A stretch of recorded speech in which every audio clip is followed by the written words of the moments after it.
اور اس ملک کی عدالتوں نے میری رائے میں بہت غلط کردار ادا کیا ہے۔ اور اب منصور علی شاہ صاحب جو بات کر رہے ہیں تو سر ٹو لیٹ والی بات ہے، too late, really too late. تو ٹھیک ہے، آپ کی رائے آ گئی، اس کو میں نے لوگوں کے سامنے رکھ دیا، لیکن ایسے ہوتا نہیں ہے۔ دوسرا، یہ جو نئے صوبوں کے معاملے پر میں نے آپ سے بات کی، عمران خان صاحب کے معاملے پر میں ابھی آتا ہوں۔ تو کیا ہوا ہے، میں آپ سے عرض کر رہا تھا، دیکھیے ایک شو ہوا محمد مالک صاحب کا، ویژن فار پاکستان، ڈیبیٹ ہوئی، تمام سیاستدان بیٹھے ہوئے، اس میں ان سیاستدانوں کے ساتھ کچھ تجزیہ کار بیٹھے ہوئے، اداروں کے لوگ بیٹھے ہوئے۔ اداروں سے مراد فوج نہیں، اداروں کے لوگوں سے مراد یہ کہ جو پارلیمانی جمہوریت پر چیک رکھنے والے ادارے ہیں، تھنک ٹینک ہیں، ان کے لوگ بیٹھے اور ڈیبیٹ کر رہے تھے کہ نئے صوبے بننا کیوں ضروری ہیں۔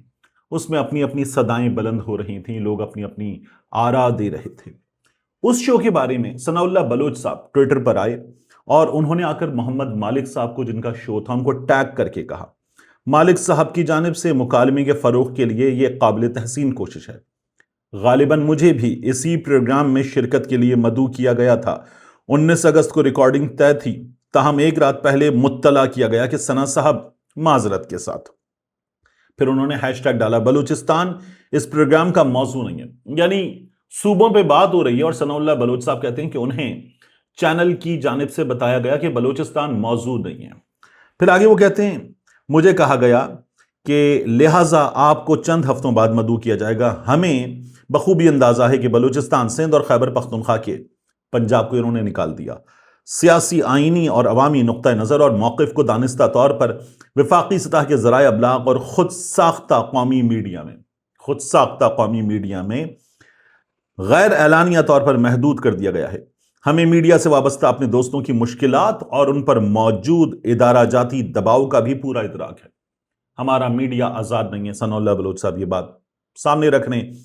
تاہم حقیقی قومی مکالمہ اسی وقت ممکن ہے جب وفاق کی تمام اکائیوں کی آواز، سندھ کی آواز، پنجاب کی آواز، بلوچستان کی آواز، خیبر پختونخوا کی آواز، وفاق کی تمام اکائیوں کی آواز، موقف اور اختلاف رائے کو مساوی جگہ دی جائے۔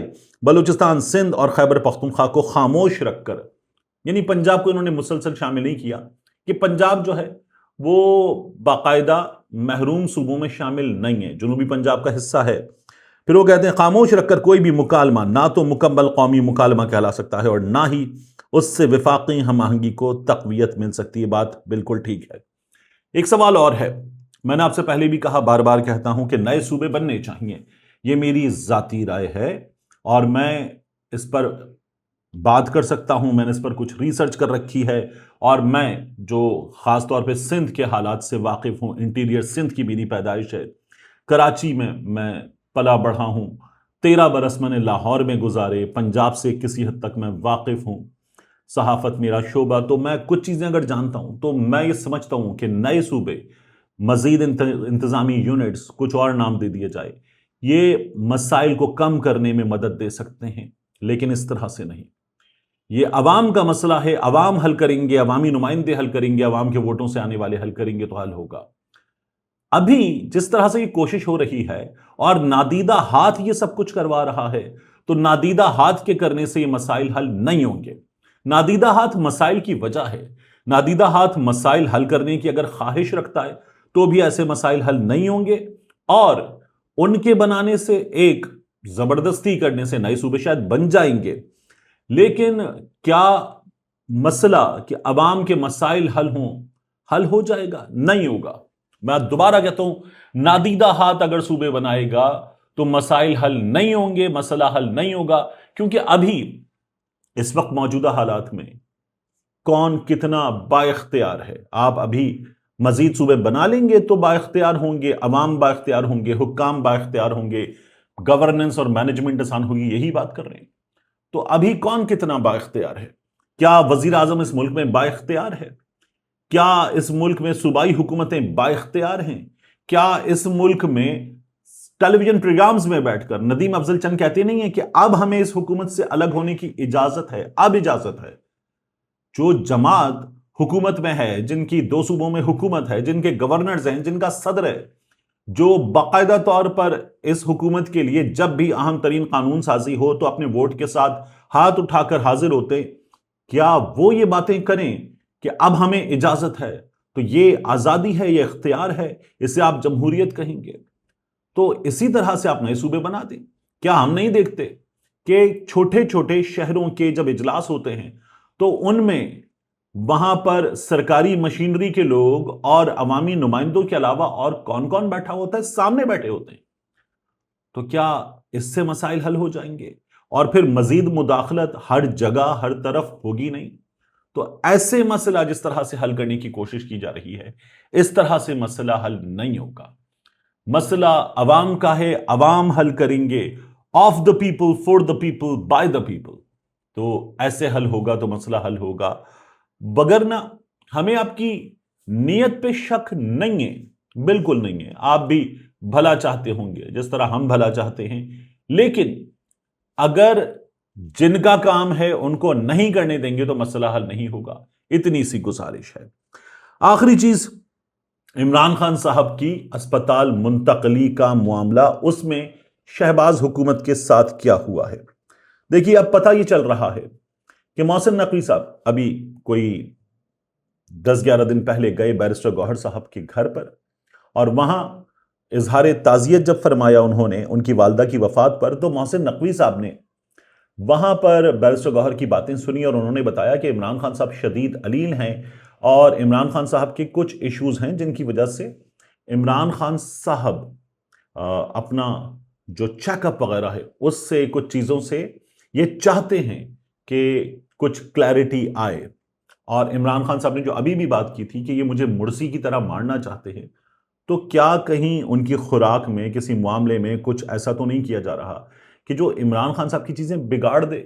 یعنی عمران خان صاحب نے یہ تو ضرور کہا، پتہ چل رہا ہے کہ بلڈ پریشر شوٹ کرتا ہے، ابھی بھی نارمل تھا لیکن شوٹ کرتا ہے اور پلپٹیشن فیل ہوتی ہے، تو کیا کچھ کیا تو نہیں جا رہا؟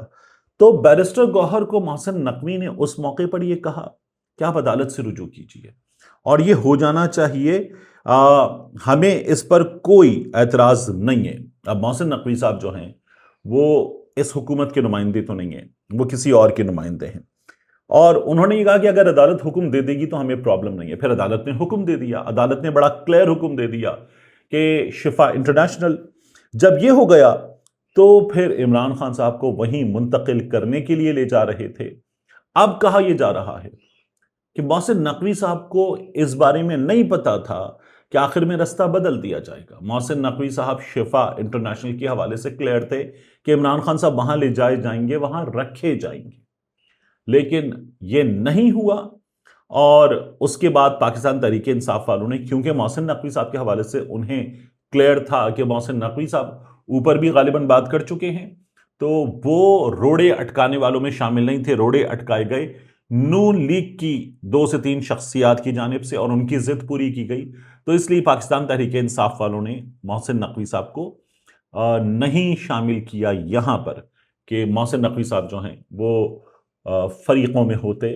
توہین عدالت کی درخواست میں ان پر بھی الزام ہوتا کہ محسن نقوی نے توہین عدالت کی، یہ نہیں کیا پاکستان تحریک انصاف نے۔ پاکستان تحریک انصاف کا ورکر نہیں مان رہا اس بات کو، جو بات پارٹی نے کی ہے ڈاکٹر عظمیٰ خان صاحبہ کی درخواست میں ہے، اس کو ورکر نہیں مان رہا۔